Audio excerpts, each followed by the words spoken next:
here have ever been in love? Raise your hands. Okay, that's about it. And how many of you in here have ever had that love affair go? Okay? Didn't you know it, though, before it went, that it was going? Y'all sensed it, right? And in that sensing, you decide, oh, I won't say anything. I'll continue on with this masquerade. It isn't working, but till a better one comes along, I better hang on to what I've got. Well, I'm not too sure that we should hang on to anything. It seems like when you hang on, you get hung up, right? Sometimes we're all in the process of mending a broken heart from something or another, haven't we? How many of you would like to learn how to fall out of love? Well, you fall in love, I'd fall out of love. I'm sure you didn't go into it sensibly and rationally, because love doesn't work that way. It works as some sort of attraction, and you got to have them.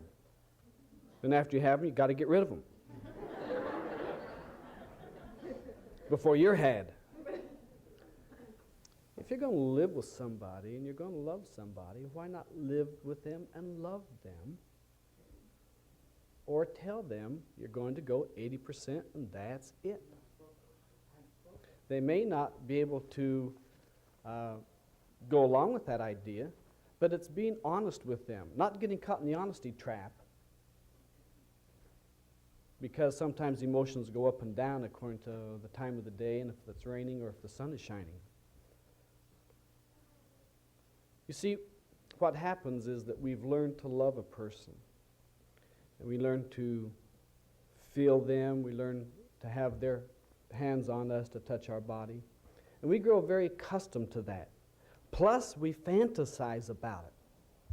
When they're not around, we're thinking about them being around and all the things we'd do to them if they were around. And when they are around, we never do those. We do some of them. It's a process of being honest with them. So when they leave us and they go to someone else and you still love them and they love someone else, the thing that happens here is you keep going back with those patterns of fantasizing and drawing them to you in your mind and your emotions. It's called unrequited love. You see, we can unlearn loving the same way we learned that. And the first key to this is that whenever that person in any way, shape, or form comes into your mind, you just say, stop. Stop. And drive their thoughts right out of your mind. You get a little 3x5 card and you carry it in your pocket. And every time they come in your mind, like on Monday you write a 1. If they come 5 times, you'll have 5 little marks there.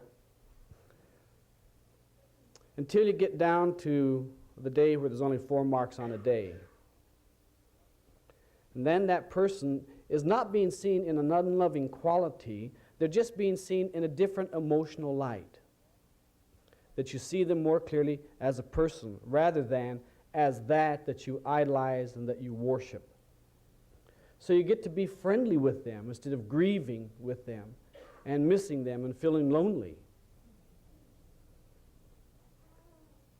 We like to think that we're immune to hurts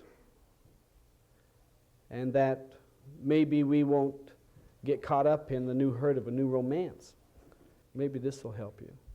Every time their thoughts come into your mind, say stop and substitute some pattern that you've already thought ahead of time that is really fine, that's fantastic, that's wonderful, that does not include them. Like a walk at the beach, looking at a beautiful tree, anything.